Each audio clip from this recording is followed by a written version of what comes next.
अगर हॉर्मूज नहीं खोला तो। मेरे साथ गौरव गोयल जी इस समय मौजूद हैं, बाजार के एक्सपर्ट हैं, बहुत ही क्लोजली इंडियन मार्केट्स को फंडामेंटली ट्रैक करते हैं। गौरव जी नमस्कार, बहुत बहुत स्वागत है आपका बिस्तक पे। नमस्कार रजत, आपके सभी दर्शकों को मेरी तरफ से अभिनंदन। सर ये हॉर्मूज नहीं खोला तो ईरान के पावर प्लांट तबाह होंगे, डोनाल्ड ट्रंप की ये धमकी इस समय बाजार पे बहुत टेंशन पैदा कर रही है। और इसमें से भी 24 घंटे तो हो गए, 48 घंटे का उन्होंने अल्टीमेटम दिया था। तो आज कुछ बड़ा होने वाला है क्या, मेक और ब्रेक होगा? रजत, ये धमकियों का दौर चल रहा है, कभी ईरान दे रहा है, कभी वो दे रहे हैं। देखिए, सिचुएशन काफी सीरियस है वहां पर। कोई भी बैक फुट पर नहीं जाके खेलना चाहता है, सब लोग फ्रंट फुट पे आके फुल टॉस का वेट कर रहे हैं। अमेरिका जो है, मेरे को समझ में नहीं आता है वो सबसे पहले वॉर में कूदा ही क्यों, क्योंकि उनका कोई डायरेक्ट लिंक नहीं है एक्चुअली इस वॉर से। इसराइल का समझ में आता है ऑब्जेक्टिव कि वो क्यों ईरान वॉर में कूदे हैं। उनको मालूम है कि वो ईरान उनका एक दुश्मन देश है, और उसको जो जितना जितना भी वीक कर सकते हैं वो समझ में आती है उनकी स्ट्रैटेजी, पर यूएस की स्ट्रैटेजी नहीं समझ में आती है। आप क्रिटिकल इंफ्रास्ट्रक्चर के ऊपर अटैक्स हो रहे हैं, ईरान भी खाड़ी देश में जो बाकी देश हैं उनके ऊपर क्रिटिकल इंफ्रास्ट्रक्चर के बारे में बात कर रहा है। डिसैलिनेशन प्लांट्स के ऊपर अटैक होने की बात भी करी जा रही है, जो बहुत सीरियस होगा। आपको मालूम होगा कि खाड़ी देश में जितने भी कंट्रीज हैं उनके वो जो है उनका खारा पानी मिलता है, और डिसैलिनेशन प्लांट के थ्रू ही उनको साफ पानी पीने को भी मिलता है और बाकी चीजों के लिए भी मिलता है। अगर उस पर अटैक हो जाएगा तो वो बहुत प्रॉब्लम हो जाएगी। ईरान में वो डिसैलिनेशन वाला इतना बड़ा इशू नहीं है, इशू है लेकिन इतना बड़ा इशू नहीं है। तो ओवरऑल रजत, मेरे को अब दो सिनारियोज दिखाई देते हैं इस वॉर में। पहला सिनारियो ये है कि जो ज्यादा प्रोबेबल लगता है मुझे कि यूएस जो है किसी पॉइंट पे आके जल्दी एक वॉर को ओवर डिक्लेयर करेगा, और बोलेगा कि उनको विक्ट्री अचीव हो गई, उनके सारे ऑब्जेक्टिव्स अचीव हो गए हैं, और वो बैक ट्रैक कर जाएगा। ईरान और इसराइल के बीच में चलता रहा थोड़ा बहुत तो वो चलता रहेगा। ये this looks like a more optimistic scenario to me, and more realistic also. और दूसरी तरफ मेरे को एक लगता है कि जो less probable scenario is that America along with Israel, वो लोग जो हैं अपना अटैक करेंगे, ground attack on on Israel.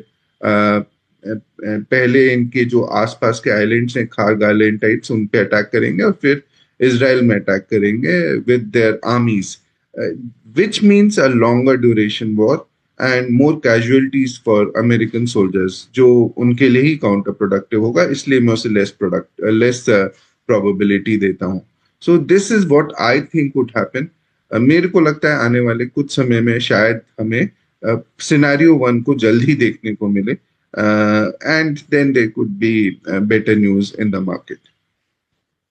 देखते हैं सर आज के सत्र में क्या होगा। पहले तो ये बताएं कि इंडियन मार्केट्स पे जिन्होंने इन्वेस्ट किया, अब उनका डरना बिल्कुल ठीक है कि ये युद्ध रुक नहीं रहा, और लगातार हमने देखा है कि मार्केट में बहुत जबरदस्त तरीके से करेक्शन हो गया।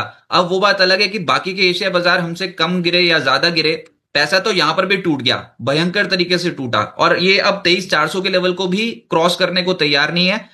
अब आप क्या समझते हैं कि बाजार की गिरावट क्या यहां से उग्र होगी, क्योंकि युद्ध शांति की तरफ तो जा नहीं रहा, ये तो अभी और हड़कंप मचने की तैयारी है, क्योंकि एनर्जी का सवाल है।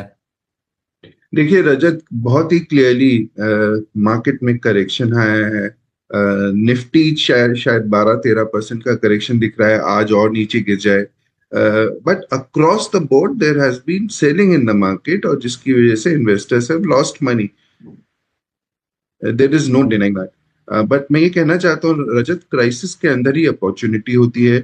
मार्केट में करेक्शन आया है, हमें मालूम है लोगों की लॉसेस भी हुए हैं, but I would want investors कि वो लोग जो है अपने लॉसेस को परमानेंट ना करें, क्योंकि वॉर्स परमानेंट नहीं होते हैं, या तो वो एंड हो जाते हैं या उनकी रेलेवेंस खत्म हो जाती है। तो मेरे को लगता है आने वाले कुछ ही समय में आपको वॉर फ्रंट पे कुछ बेटर न्यूज देखने को मिलेगी। इस बीच में अगर मार्केट नीचे गिरता है, मुझे नहीं मालूम है कि आज कितना गिरेगा या कल कितना गिरेगा, या और बॉटम लेवल क्या है, 20,000 है, 18,000 है, क्या है। आई डोंट नो, बट मेरे को ये लगता है these are attractive levels to get into markets. हम इस चीज को पहले भी बोल रहे हैं, मैंने 2 ट्रांचेस बोली और मैंने बोला था कि 5-5% के फॉल पे you should look to invest more.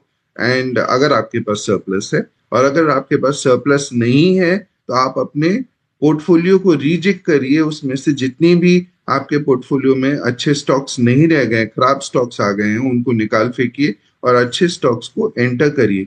Jin stocks की आप ख्वाहिश करते थे, जिनमें आपको लगता था क्वालिटी है, उन स्टॉक्स को अपने पोर्टफोलियो में ऐड करिए और लंबी अवधि का सोचिए। 5 साल बाद जब आप मुड़ के देखेंगे, आपको ये लेवल्स बहुत अट्रैक्टिव दिखाई देंगे। राइट, लेकिन फिर अभी बात वही कि आउटलुक के तौर पे हमारे एक्सपर्ट से पूछते हैं कि उनकी कौन से टॉप प्रायोरिटीज हैं, कौन से सेक्टर्स हैं जहां पर वो बहुत बुलिश हैं। तो अभी के तौर पे तो सारे ही नीचे जा रहे हैं सेक्टर्स, कहीं पर भी राहत नहीं है। आपके रडार पर कौन सी थीम्स हैं जो मार्केट में यहां से अगर कुछ भी स्थिति सामान्य होती है तो वो आउट परफॉर्म करती हुई नजर आएंगी? रजत, बहुत सारे सेक्टर्स है, इस समय सब सेक्टर्स की धुलाई हुई है। ऐसा रेयरली कोई सेक्टर है जो बचा हुआ है। लेकिन मैं एक तो आपके सारे दर्शकों और इन्वेस्टर्स को बोलूंगा, अगर आपकी एसआईपी चल रही है तो आप अपनी एसआईपी बंद मत करिएगा प्लीज। ये हाथ जोड़ के आपसे निवेदन है, क्योंकि आप अगर आपने एसआईपी अगर आपने बंद कर दी तो लोअर कॉस्ट आपको बेनिफिट्स आगे चल के नहीं मिलेंगे, और जो कंपाउंडिंग मिलती है आगे चल के फ्यूचर में, वो आपको उससे आपको नुकसान हो सकता है।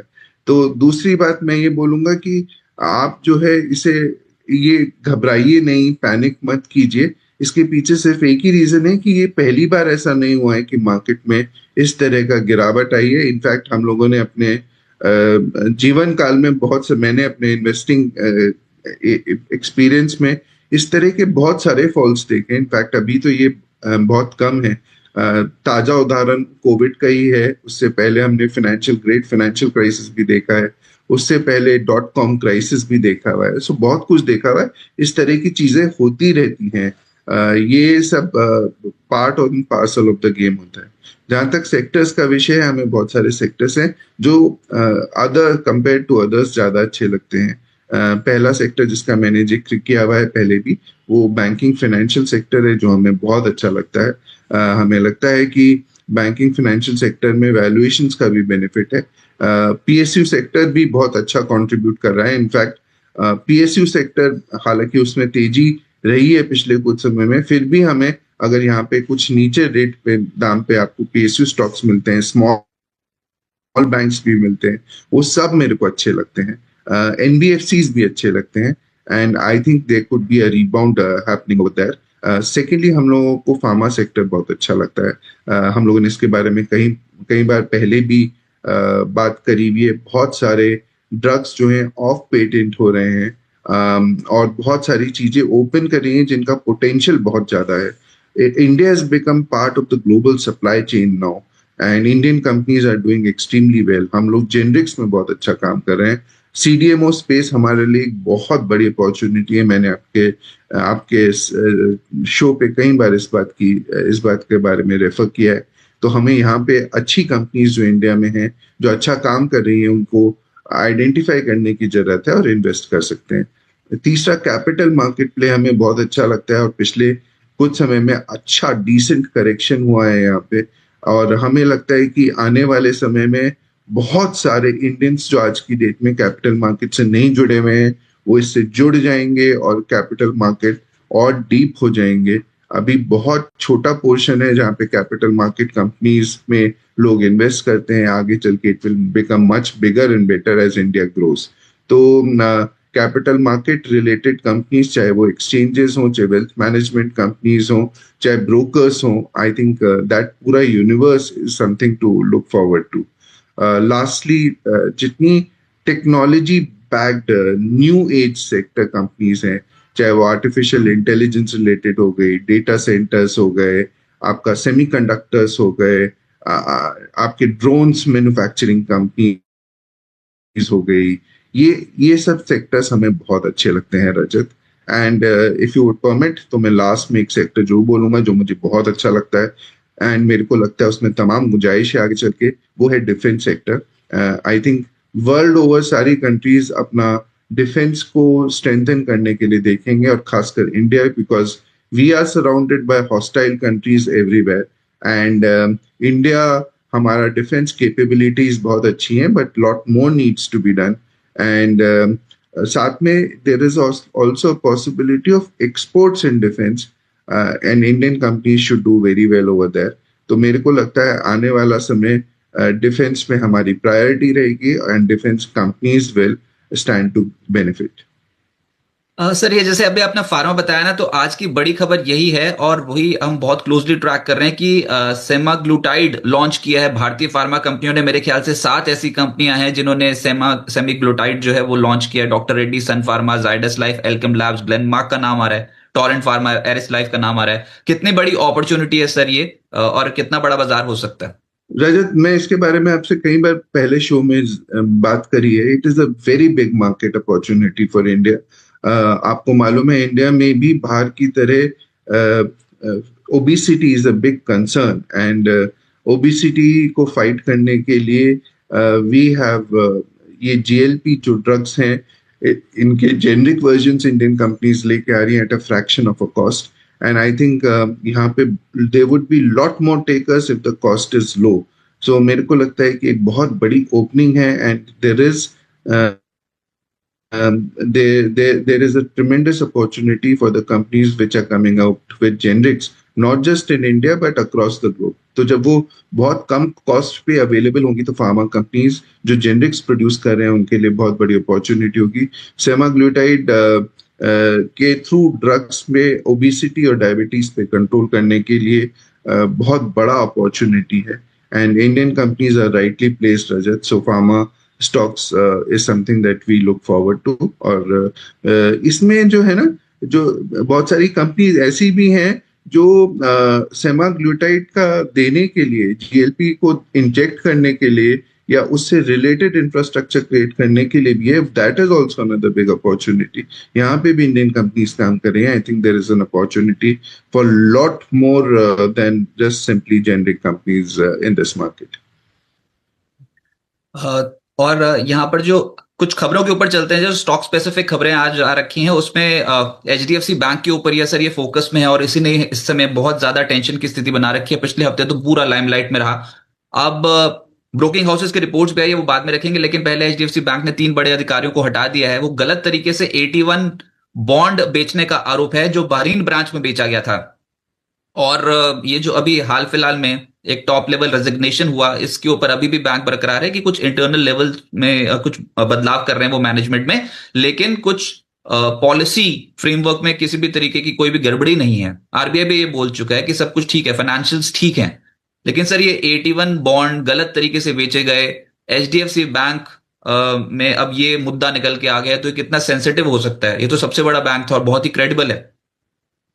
So Rajat, पिछले हफ्ते the week started with the news on HDFC Bank, और ये बहुत बड़ा इशू क्रिएट हो गया था। बट मैं एक्चुअली सराहना करना चाहूंगा RBI as well as HDFC top management की, जिस तरह से उन्होंने इस पोटेंशियल क्राइसिस को हैंडल किया। आई थिंक इट वाज क्रेडिट वर्दी।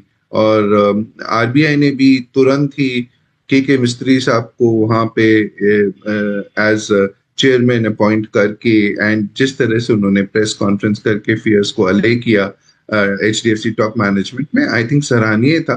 और इससे पहले कि वो बहुत बड़ा इशू क्रिएट हो जाता, I think they handled it very very well. और मेरे को लगता है कि ये जो AT1 बॉन्ड का है, it's an issue but not as serious as what potentially शुरू में जो कॉर्पोरेट गवर्नेंस के सवाल उठाए थे अतानु साहब ने। But I think things look much better on HDFC Bank right now. And HDFC Bank में अगर कोई casualty होती तो it would have been a big thing. But I think it was handled very very पर well. Credit सूज के 81 bonds थे जिसके ऊपर ये खबर निकल के आई है, उसको एफडी के नाम पे बेच दिया। ये देखिए रजत, मैंने बैंकिंग क्षेत्र में करीब 20 साल तक काम किया है, तो मेरे को मालूम है यहाँ पे देखिए इंडिविजुअल्स कभी कभी कुछ होते हैं, रादर देन इंस्टीट्यूशन के ऊपर उंगली उठाने के बजाय कुछ इंडिविजुअल्स होते हैं जो गलत तरीकों में लग जाते हैं for their personal gains. And I think if somebody is doing that, there are within the banking institution itself बहुत सारे प्रोविजंस हैं, बहुत सारे रिस्क, उनका डिपार्टमेंट होता है, कंप्लायंस होता है, which takes care of such things. But ऐसी कुछ चीज है तो मेरे को I am sure that HDFC Bank is taking appropriate steps to handle it. On top of that, I have full faith in the regulator. जो हमारा regulator ऊपर बैठा है RBI, that will not allow any serious lapse is my belief. And I think that is why मेरा banking sector पे और भी ज़्यादा confidence है. These type of things have happened before, Rajat. और ये जब भी होंगे, I think there are ways and means to address such issues. जब कुछ individuals गलत ढंग से बेचते हैं, आपने पहले भी सुना होगा, लोग इंश्योरेंस पॉलिसीज को FD पॉलिसीज बना के बेच देते थे, यूलिप प्लान्स बेचते थे गलत ढंग से। So there are lot of things which keep happening and that is why we have regulators and risk framework in place. पर सर फिर आप क्या लेवल्स सोच के चल रहे हो HDFC बैंक पे? पिछले हफ्ते भी लाइमलाइट में था और ये जो स्टॉक है ये अब 780 के लेवल पे कर रहा है। आज एक HSBC की रिपोर्ट भी आई है, वो बोल रहे हैं कि लक्ष्य इसका 990 है, पहले वो 1070 का दे रहे थे लक्ष्य, तो रिवाइज किया है डाउन साइड पे अपने टारगेट को, और बोल रहे हैं शॉर्ट टर्म निवेशकों के लिए वोलेटाइल रहेगा, लॉन्ग टर्म निवेशकों के लिए बाय द डिप सही रहेगा। आपकी क्या राय है HDFC बैंक के ऊपर? तो Rajat, I don't want to talk about individual stocks, but मैं ये जरूर कहूंगा कि बैंकिंग सेक्टर ओवरऑल हमें बहुत अच्छा लगता है। यहाँ पे छोटे बड़े बैंक्स, इनफैक्ट छोटे बैंक्स हमें और भी ज्यादा अच्छे लगते हैं, which are making their mark. हमें पब्लिक सेक्टर बैंक्स भी बहुत अच्छे लगते हैं, जहाँ पे बैलेंस शीट बहुत अच्छी क्लीन हो गई है and there are contributing to profitability, और अब उनके पास टेक्नोलॉजी है जो जिससे वो एक तरीके से compete कर सकते हैं with large private banks also. So हम लोगों को बैंकिंग सेक्टर वन हमें ओवरऑल बहुत अच्छा लगता है, उसमें पब्लिक सेक्टर बैंक्स भी अच्छे लगते हैं और छोटे स्मॉल बैंक्स भी अच्छे लगते हैं। एंड जो क्वालिटी है ना रजत, उसको कोई रिप्लेस नहीं कर सकता है। There are lot of banks in the private sector space also, the large banks which have done extremely well over last many decades, और हम लोग उस पर पॉजिटिव ही रहते हैं यूजली। मैं इसीलिए ये कहूंगा कि अपना बहुत ज्यादा कॉन्सेंट्रेशन में पोर्टफोलियो में बैंकिंग सेक्टर्स को मत रखिए, बट डिवर्सिफाई करके आप अपने पैसे को स्प्लिट करके you should split it between large banks, small banks, as well as public sector banks. And I think because of the valuations, जो यहाँ पे valuation comfort है, things should do well in times to come. Great. लेकिन sir हम banks के ऊपर ही बात कर रहे हैं, तो उसमें स्टेट बैंक ऑफ इंडिया के ऊपर भी एक खबर आई है कि असेसमेंट ईयर 24 के लिए 6,337 करोड़ रुपए का टैक्स डिमांड नोटिस मिल रखा है स्टेट बैंक ऑफ इंडिया को। बोल रहे हैं कि ऑपरेशंस पे कोई बहुत ज्यादा असर नहीं पड़ेगा, लेकिन फाइनेंशियल पे तो पड़ेगा। 6,337 करोड़ रुपए का टैक्स डिमांड नोटिस मिला हुआ है SBI को। I think, Rajat, it's not a very small amount. It's a decent amount, but there would be. Let's wait for clarification from SBI. उन दोनों के आपस में बात करके फिर then let's see what settlement number comes at, if at all there is a settlement. I would not like to overreact on this thing, but मेरे को लगता है कि we will have to wait and watch. Personally मेरे को banks अच्छे लगते हैं, जैसे मैंने बताया है, and I would not be hesitant to buy banks at this point of time. Right. Sir Tata motor passenger vehicle बोल रही है कि वो व्हीकल्स के दाम बढ़ा देगी 0.5% पे, और अब मुद्दा यही है कि अब फटेगा महंगाई का बम, चाहे वो कार हो या फ्रिज हो या AC या मोबाइल, सबके दाम बढ़ने के चांसेस बहुत ज्यादा हैं। ईरान युद्ध ने बहुत टेंशन क्रिएट कर दी है। तो अब क्या लगता है कि आम आदमी के ऊपर इस युद्ध की जो आंच है वो आ गई और अब यहां से महंगाई ओवरशूट हो जाएगी? राजा देखिए, there would be implications on inflation. ये आम आदमी को भी पूरा वॉर अल्टीमेटली अगर और लंबे समय तक चलता है तो गवर्नमेंट बहुत समय तक डिफेंड नहीं कर पाएगी। हम लोग ऑलरेडी परेशानियां देख रहे हैं, बट ये परेशानियां और बढ़ेंगी जैसे जैसे वॉर बढ़ता है। There is no doubt about it. ये भी इकोनॉमी में भी ये शेव ऑफ करेगा परसेंटेजेस GDP ग्रोथ की, and it would be across the board Rajat. पूरी इंटरनेशनल इकोनॉमी भी सफर करेगी, कॉमन आदमी भी सफर करेगा, और इंडिया जो अपनी एनर्जी रिक्वायरमेंट्स बहुत हद तक गल्फ कंट्रीज से इंपोर्ट करके पूरी करता है, उसमें भी फर्क पड़ेगा। I think these are pain points which we'll have to live with, Rajat. थोड़ी प्रॉब्लम रहेगी, there is no doubt about it. कुछ चीजें में प्राइसेस बढ़ेगा, कुछ चीजों में हम ऑलरेडी देख रहे हैं रिपरकशंस हो रहे हैं। I came to know of my sister who went to Haldiram outlet in Dehradun. तो उन्होंने बहुत सारी चीजें कम कर दी हैं बनानी, जैसे जलेबी और समोसा वहां पे मिल ही नहीं रहा था, because and it's a fact, so it's on ground assessment जो मेरे को इन्फॉर्मेशन मिला है. So there are things, there are repercussions Rajat, ऐसा नहीं है. और जैसे जितना ज्यादा वॉर एक्सटेंड करेगा उसका उसका इम्पैक्ट पड़ेगा. हम लोग कितना ही अपने आप को शील्ड कर लें, ultimately it everything has a cost, and we should attribute this cost to the greatest super power. And Donald Trump जो बैठे हुए हैं वहां पे आराम से, उनको समझ में नहीं आ रहा है, बट इसके इम्प्लीकेशंस आर लॉन्ग टर्म. और ये जब अमेरिकन पब्लिक के ऊपर पड़ेगी तब उनको रियलाइज होगा कि व्हाट ही हैज डन. लेकिन ये ऑटोज के ऊपर क्या करना चाहिए? इनफैक्ट एक खबर ये भी थी कि 1 अप्रैल से फोर्स मोटर्स जो है वो एफएनओ का हिस्सा बनने जा रहा है तो गोडफ्रे फिलिप्स भी जो एफएनओ का हिस्सा बनने जा रहा है. लेकिन ये कंजम्पशन वाले स्टॉक्स में, स्पेशली ऑटो स्टॉक्स पे भी क्या करना चाहिए? सो रजत, देखिए, अगर ऑटो सेक्टर में करेक्शन होता है, I I would be a buyer in the auto sector. मेरे को लगता है कि सो शॉर्ट टर्म का मुझे नहीं पता है रजत, शॉर्ट टर्म में इम्प्लीकेशंस आ सकती हैं इधर भी. The cost would increase and perhaps कुछ समय के लिए इसमें इम्पैक्ट पड़ सकता है कि इनकी सेल्स में फर्क पड़ेगा, but long term trend looks extremely good in the auto sector.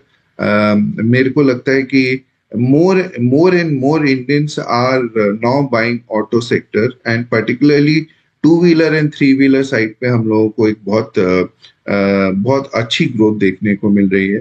Four wheeler में भी इंप्रूवमेंट है. On top of that, Indian companies, the auto ancillary companies are doing exceptionally well. Just like pharma companies, ये भी companies अब global supply chain को provide करती हैं और बहुत अच्छा एक सप्लाई चेन में एक इंटीग्रल पार्ट बन गए हैं रजत. सो हम लोगों को ऑटो सेक्टर अच्छा लगता है. एंड क्योंकि पिछले 1-2 साल में ऑटो सेक्टर कंपनीज ने बहुत अच्छा परफॉर्म किया था, so we were waiting for some kind of price correction, and this seems to be coming. So in case something like this happens further, I think it would be an opportunity. Sir, एक stock है L&T, उसके ऊपर भी Macquarie की आज एक report आ रखी है और वो कह रहे हैं आउट परफॉर्म रेटिंग को उन्होंने रखा हुआ है. शेयर का लक्ष्य 4,910. मैं एक बार इस रिपोर्ट को बता दूं अपने व्यूअर्स के लिए. वो बोल रहे हैं कि none of the project sites have been impacted by the conflict so far. किसी भी साइट पे अभी तक कोई भी असर नहीं हुआ है और 95% of the sites continue to operate. 5% of sites have been stalled by the company for client due to risk factors such as proximity to military bases. तो सिर्फ 5% साइट्स को अभी रोका गया है. 95% पे तो काम सही चल रहा है. स्टॉक रिएक्ट कर गया नेगेटिव साइड पे. मैक्वेरी बोल रहा है आउट परफॉर्म रेटिंग, 4,910 का टारगेट, शेयर चल नहीं रहा. L&T अभी क्या करना चाहिए? तो रजत, मैं इंडिविजुअल कंपनी के बारे में बात नहीं करूंगा, लेकिन मैं ये जरूर कहना चाहता हूँ, द क्वालिटी कंपनीज जो हैं इंडिया में एंड अदरवाइज, जो क्वालिटी है विल रिमेन क्वालिटी. एंड यहाँ पर तो खैर कोई ज्यादा नुकसान इनको नहीं हुआ है, but they have a large percentage of business that happens in Gulf countries. But I just want to emphasize that companies which are real good quality and which have been operating in Indian markets for a very long time, listed companies, जहाँ पे एक sizable price correction हुआ है और जहाँ पे एक knee-jerk reaction आया है market में because of the war, which is not really warranted. But अगर हम लंबे नजरिए के साथ देखेंगे, I think any price correction in quality stocks would be a great by at this point of time. Sir, बहुत सारे व्यूअर्स हमारे साथ जुड़े हुए हैं, लेकिन उससे पहले एक और सवाल. ये MFIs के लिए, माइक्रो फाइनेंस इंस्टीट्यूशंस के लिए 20 लाख रुपए की क्रेडिट गारंटी स्कीम को मंजूरी मिली हुई है. इसको आप कैसे देखते हैं? 30 दिनों के लिए लागू होगी. सो राजा, देखिए, मेरे को लगता है government would take lot more steps to, जो खासकर जो स्मॉल एंड मीडियम एंटरप्राइजेस हैं या फिर कॉमन सिटीजन्स हैं, उनकी कठिनाइयों और तकलीफों को कम करने के लिए स्टेप्स लेगी और लेने भी चाहिए. बिकॉज वॉर में सबसे ज्यादा नुकसान उन्हीं को होता है. एंड मेरे ख्याल से एनीथिंग जो गवर्नमेंट स्टेप्स लेती है, हालांकि इंडिया एक बहुत बड़ी कंट्री है और स्टेप्स छोटे मोटे स्टेप से बहुत ज्यादा फर्क नहीं पड़ेगा, लेकिन जो भी स्टेप्स लेती है I think it would go a long way in helping the citizens and the small enterprises. So I would in fact request government of India to keep this thing in their radar कि क्या कहाँ पे sufferings ज्यादा हो रही हैं and accordingly take steps. मेरे को लगता है economically it makes sense. Sir gold silver के ऊपर आशुतोष शर्मा जी ने लिख दिया, आपके कमेंट्स पूछ रहे हैं गोल्ड सिल्वर पे क्या करें, हड़कंप मचा हुआ है। आज तो हुआ क्या है, ये अंतर्राष्ट्रीय बाजार में इतनी बुरी तरीके से क्रैश क्यों, और क्या आपको लगता है यहां से कीमतें और नीचे चली जाएंगी या फिर स्टैगर्ड वे में खरीदारी करनी चाहिए? आज हाहाकार मच रहा है सोने और चांदी के बाजार में, और पिछले हफ्ते तो 10% सोना, 15% चांदी टूट गई। So Rajat, the trend seems to continue even now. आज भी मार्केट में काफी नुकसान है both gold and silver prices में, एंड मेरे को लगता है जिस तेजी से ये लोग ये बढ़े थे gold and silver and in fact other precious metals, उसी तेजी से नीचे गिर रहे हैं। But structurally Rajat, we remain positive on both gold and silver. हमें लगता है, मैंने कई बार आपके शो पे ये बात करी है कि de dollarisation is a big trend, and जैसे ही वॉर खत्म होगा आप देखेंगे कि ये this de dollarisation would become even a bigger trend, because that जो ट्रस्ट जो यूएस डॉलर के ऊपर रहा है वो इरोड हो रहा है, and this war will only escalate that trust deficit. तो ये जो ट्रस्ट में कमी आ रही है towards US, towards Trump and towards American currency, this will I think, मेरे को लगता है रजत एक चीज नोट करने वाली है कि ये जो वॉर है, to my mind this is not as big a concern as compare to what's going to be the repercussion of this war. इस वॉर के रिपरकशंस जब ये खत्म हो जाएगा, जब एनालिसिस होगा और जिस तरह से बाकी कंट्रीज अब बिहेव करेंगी, I think that would be something which is a lot more serious than what is going on right now. Gold and silver war की casualties हैं इस समय के लिए, which is behaving contradictorily to general trends जैसा होता है, but मेरे को लगता है कि staggered way में buying का time है in both gold and silver. I think it's time to get invested, particularly in gold. हमें gold looks better as compared to silver. And I think staggered way में it's time to get back into gold and silver. और sir crude में क्या करना चाहिए? Brent crude oil अभी भी $112 के पार पहुंचा हुआ है, इसने भी आज टेंशन पैदा किया। तो ब्रेंट क्रूड ऑयल आपको लगता है कि $150 के पास जाने के लिए तैयार खड़ा है, या फिर अब डीएस्केलेशन होके ही रहेगा?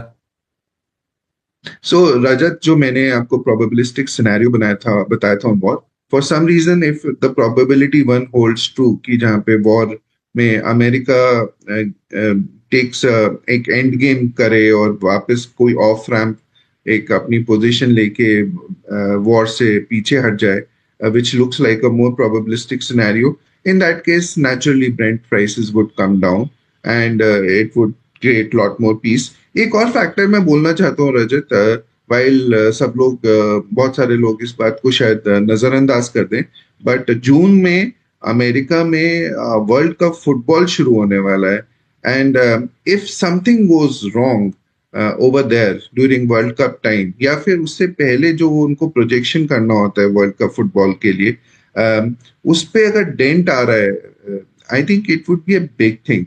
सो मेरे को लगता है रीजनेबली मे बी ट्रम्प अगर सेंस आएगी तो शायद he would like to end this war quickly, because that is World Cup football is also a big tournament which will attract a lot of eyeballs, and anything going wrong over there would send wrong signals to the world.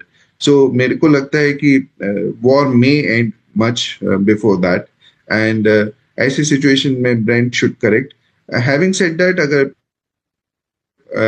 scenario 2 play out करता है and there is a ground war happening on the soil of Iran, in that case things can escalate badly, और ये जो है particularly oil के लिए बहुत खराब सिचुएशन हो सकती है। I don't think 150 would be too far off in that case. Okay right sir, बहुत सारे व्यूअर्स हमारे साथ कनेक्टेड है, वो पूछना चाहते हैं सवाल। टीसीएस में राहुल जी पूछ रहे हैं क्या करें फॉर 5 years, 20% नेगेटिव हो गया, अब क्या करना चाहिए टीसीएस और आईटी स्टॉक्स पे, आपकी राय? रजत देखिए, हम लोगों ने इसके बारे में कई बार बात करी है। मेरा ये व्यू है कि artificial intelligence is a game changer, and Indian companies हालांकि ऑलरेडी बहुत पिट चुकी हैं. These are global companies and they have done very well in the past. But past is not really a reference for future. और हम लोग artificial intelligence और artificial intelligence related infrastructure कैसा create कर पाते हैं. I know there is increased consciousness about what we need to do and how we need to change and how we need to adapt to the modern technology. But I would be in a wait and watch zone. और हम लोग देखना चाहेंगे कि यहाँ पे Indian companies react कैसे करती हैं ओवरऑल सिचुएशन पे. As of now in the current scenario we are trying to catch up but we are still way behind America and China. और हम लोगों को यहाँ पे बहुत अथक प्रयास करने की जरूरत है रजत, ताकि हम लोग अपने को एस्टैब्लिश कर सकें in the modern IT space.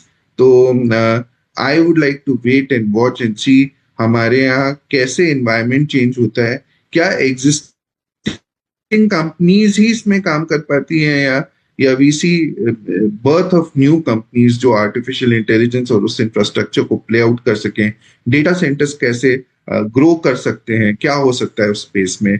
या फिर आईटी में जो advance level of artificial intelligence है, क्या हम अपने आप को वहां पे इस्टेब्लिश कर सकते हैं या नहीं कर सकते हैं. So those are the things which we need to sort out. और ऐसी सिचुएशन में I would like to wait and watch before jumping into the IT bandwagon. I know the prices have corrected significantly. Valuations भी attractive हैं रजत, but keeping in mind whatever has happened globally, I would like to wait and watch. और बहुत सारे viewers हमारे साथ जुड़े हैं, आप सभी को बहुत बहुत शुक्रिया बिज तक के मॉर्निंग एडिशन में शामिल होने के लिए. और ऐसे ही बाजार में सबसे पहले तो हम प्री मार्केट एनालिसिस करते हैं, क्या ग्लोबल संकेत हैं, क्या कुछ खबरें आ रही हैं वॉर के ऊपर अपडेट्स, और उसके बाद फिर जैसे ही बाजार खुल जाता है तो स्टॉक स्पेसिफिक हो जाते हैं और बाजार के एक्सपर्ट्स आपकी मदद करते हैं आपके पोर्टफोलियो में रिकंस्ट्रक्ट करने के लिए पोर्टफोलियो को. या फिर कोई सवाल अगर आपके पास है, नया स्टॉक खरीदना चाहते हो इन लेवल्स पे, तो वो भी आप पूछ सकते हैं. ज्यादा से ज्यादा मात्रा में आप सवाल पूछिए. और अगर अभी तक आपने बिस्तक का कोई प्लान नहीं लिया तो 3 तरीके के प्लान चल रहे हैं, सिल्वर, गोल्ड और प्लैटिनम. ये तीनों ही हमारे प्रीमियम प्लान हैं. जो भी प्रीमियम मेंबर्स होते हैं उनको अलग से बेनिफिट्स मिलते हैं. और सबसे बड़ा बेनिफिट तो ये, जब आप लाइव कॉलर शो में होते हो तो पहला आपको प्रायोरिटी दी जाती है और उसके बाद फिर नॉन प्राइम मेंबर्स को. प्रफुल्ल जी ने तो बहुत ही सुबह सुबह भड़ास निकालते हैं, बोल रहे हैं ये ब्रोकिंग हाउसेस इतने बड़े बड़े टारगेट कैसे देते हैं, इनको शर्म नहीं आती क्या. और वो तो गिरते हुए बाजार में नेगेटिव साइड पे हो रहा है ट्रेड, इसलिए थोड़ा हड़कंप मचा हुआ है. जब चढ़ेंगे तो कहीं कभी ना कभी जिंदगी में जरूर पहुंच जाएंगे. वो कभी ना कभी जब आएगा जब युद्ध की स्थिति खत्म हो जाएगी. के साहब बोल रहे हैं money will move to SBI and Kotak bank from HDFC bank. ये बात सही है क्या सर? एचडीएफसी बैंक की जगह अब एसबीआई और कोटक बैंक में पैसा जाएगा क्या शेयर मार्केट में? So Rajat, I am not so sure about it. मेरे को लगता है कि जो पिछले कुछ समय में जो नीजर्क रिएक्शन था वो एचडीएफसी में ऑलरेडी हो चुका है. I think now is the time जहां पे probably you will see lot more stability returning back to HDFC bank. जब भी क्राइसिस सिचुएशन आती है शुरू में नीजर्क रिएक्शन रहता है, और जैसे मैंने कहा कि they handle the situation very well. जो रूमर्स थे वो बहुत तेजी से स्प्रेड कर रहे थे, वो भी कर्ब हो गए. And a very credible name replaced the existing chairman. उस समय के जो चेयरमैन थे उनको रिप्लेस करके वापस के मिस्त्री साहब लेके आए हैं. And I think there is no reason as such. थोड़ा बहुत चेंजेस हो सकता है बिकॉज कुछ लोग वरिड होके नीजक वे में मूव आउट करना होता है तो कर लेते हैं. बट देन अगर रिप्लेस करना ही हो then there is an entire universe of banks available in India. I would not like to just point कि सिर्फ SBI या कोटक या फिर एक्सिस या ICICI बैंक या मे बी फेडरल बैंक इस तक यहाँ ही पे जाएंगे. They could be customers can choose anything. So I would not like to just point 1 or 2 stocks out of the whole universe of banks. Right sir, थोड़े सवाल और लेते हैं. और ताइवान का भी होना है, पाकिस्तान का भी होना है, चाइना ताइवान का भी होना है और इंडिया पाकिस्तान का भी होना है. सर ये जियोपॉलिटिकल टेंशंस एक तरीके से वर्ल्ड वॉर ही है. अब मानो या मानो, क्योंकि वो स्थिति जो फैल रही है बहुत बुरी तरीके से. अब बार बार बात यही होती है कि इसका एडवांटेज लेते हुए कहीं चाइना ताइवान के ऊपर अटैक ना कर दे, और दूसरा फिर पाकिस्तान के ऊपर. तो पता नहीं, अगर अमेरिका ने कर दिया तो पाकिस्तान बोल रहा था कि हम भारत पे कर देंगे. ऐसी स्टेटमेंट्स आ रही हैं. तो इस तरीके की स्टेटमेंट्स से कैसे निपटा जाए? इसको स्टॉक मार्केट कहीं ना कहीं तो फैक्टर करेगा। सो राजा देखिए, हेडलाइंस को सेंसेशनलाइज करना या उसे जरूरत से ज्यादा बड़ा बनाना, ये हो जाता है आजकल के करंट कॉन्टेक्स्ट में। Everything becomes bigger. So but let me remind you and tell you कि ये इस तरह का जियोपॉलिटिकल सिचुएशन इज, ये कोई नया नहीं है रजत। खासकर गल्फ कंट्रीज में तो हम लोगों ने ये डेकेड से ये देखा हुआ है। मतलब वर्ल्ड वॉर 2 के बाद से वहां पे लगातार झगड़े हो ही रहे हैं। किसी ना किसी प्रेटेक्स्ट पे कोई ना कोई वॉर चल ही रहा है। सिचुएशन यहाँ पे इसलिए है क्योंकि अमेरिका इन्वॉल्व है, वो नीडलेसली कूदा हुआ है, और एक mercurial president is at the helm of affairs. I would not hesitate to call him a madman. तो इसलिए सिचुएशन ज्यादा खराब लग दिख रही है। बट मैं आपको और याद दिलाना चाहूंगा, पिछले साल हम लोगों का इंडिया और पाकिस्तान का एक नियर वॉर चालू चल रहा था। We came out of it Rajat, and now we हम लोग चल रहे हैं। ये सब सिचुएशंस चलती रहती हैं Rajat. These things, geopolitical tensions are not new. ये पहले भी हो रखा है, बहुत बार हो रखी हैं चीजें। और हिस्ट्री हमें बहुत कुछ सिखाती है Rajat. I know that history is not an indication of what's going to happen in future, but Rajat देखिए, मैं एक ऑप्टिमिस्ट हूँ। मैं पेसिमिस्टिक सिनेरियो को लेके नहीं चलता हूँ। If the third world war happens, probably I and you don't need to stay in equity markets because nobody will be alive in that context. World war 3 को हमें लाइटली नहीं लेना चाहिए कि हम वर्ल्ड वॉर 3 के बारे में बात करें और उसे सेंसेशनलाइज करने की कोशिश करें। Because World War 3 would mean use of nuclear bombs, and we will not be there. So, but let's remain optimistic, Rajat. ये सब चीजें होती रहती हैं। These things, आप मेरे को, आपने भी रजत ने समय से आप मार्केट्स को ट्रैक कर रहे हैं। आप बताइए कौन सा ऐसा शांत पीरियड था जहाँ पे everything was golden and there was no problem in the world. Continuously there have been issues. पहले रशिया यूक्रेन भी हो गया था कुछ समय पहले, इंडिया पाकिस्तान भी हो गया, China Taiwan was always an issue. Gulf में हमेशा से ही झगड़े हो रहते रहे हैं। इसराइल, ईरान, इराक, ये सब चलता रहेगा Rajat. This will keep on going. The crisis will come and go. हम लोगों को अपना बैलेंस मेंटेन करने की जरूरत है, और हमें मेथोडिकल इन्वेस्टिंग करने की जरूरत है। Let's concentrate on what we can generate in terms of returns in our portfolios. Sir बहुत शुक्रिया आपका हमारे साथ जुड़ने के लिए। Recording in progress. कोई डिस्क्लेमर आपकी ओर से? Yeah, Rajat, मैं एक SEBI registered investment advisor हूँ। We only provide advice to our clients based on after studying their portfolios, उनका risk profile करके, उनकी requirement समझ के तभी advise करते हैं। एंड हमारी अपनी पर्सनल इन्वेस्टमेंट्स भी हो सकते हैं स्टॉक्स मार्केट में, हमारी फैमिली के भी हो सकते हैं, एंड क्लाइंट्स के भी हो सकते हैं। So client should do their due diligence and consult the investment advisor. Sir बहुत शुक्रिया आपका हमारे साथ जुड़ने के लिए और मार्केट्स पे अप्रोच बताने के लिए। Thanks for joining. Thank you so much.